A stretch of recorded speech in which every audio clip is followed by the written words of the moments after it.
Est-ce que tu hésites sur ton orientation ? Si oui, est-ce que tu as déjà pensé à devenir soignant ? Le podcast POV Je deviens soignant t'aide à y voir plus clair dans les métiers de l'hôpital, à faire le tri et à avancer sereinement. Ici, tu vas avoir des lycéens comme toi qui vont poser leurs questions sans filtre. Quelles études ? Quel rythme ? Comment se passent les stages ? À quoi ressemble le quotidien à l'hôpital ? Et des étudiants vont y répondre. Des étudiants des écoles et des instituts de formation paramédicaux qui sont tout juste passés par ces étapes vont partager leur vécu, leurs conseils, leurs galères aussi et leurs réussites. Alors, prêt à les écouter ?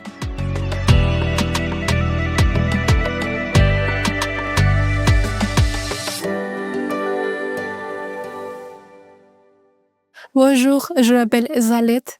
En quoi consiste ton travail au quotidien ? Concrètement, en quoi consiste mon travail ? C'est d'apporter un soutien émotionnel, physique, du confort aux patients. Dans mon service actuel, les patients ont subi des opérations lourdes. Et donc, du coup, vraiment, ils ont besoin de cette proximité afin de se rétablir au plus vite. Et même, si je pourrais rajouter, c'est encore plus, c'est-à-dire qu'on est les premiers à alerter si jamais il y a quoi que ce soit. Oui. Une toilette, ça pourrait paraître anodin, juste faire la toilette, laver la personne, et puis basta. Absolument pas. Quand on fait la toilette, on a les yeux partout et on est attentif à tout.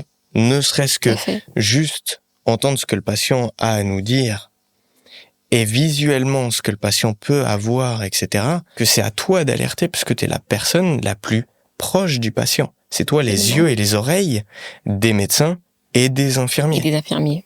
Ce qui est très important. Ce qui est le plus utile dans le travail qu'on fait, pour moi, c'est cet accompagnement, cette proximité de lien, de partage. Pour moi, c'est le début d'un rétablissement pour le patient. En fait, c'est vraiment le début de l'après. De l'après, absolument, de l'après. C'est un lien intime et c'est très important pour son futur, pour savoir se reconstruire, etc. derrière, et même vis-à-vis de la famille. J'avais rené pour te dire oui. Tout à fait. La famille. D'avoir des réponses à certaines choses, oui. etc. Il y a beaucoup de choses quand même qui sont données par les aides-soignants parce qu'on est les plus proches, on est les plus à même de répondre sur certains sujets. Absolument.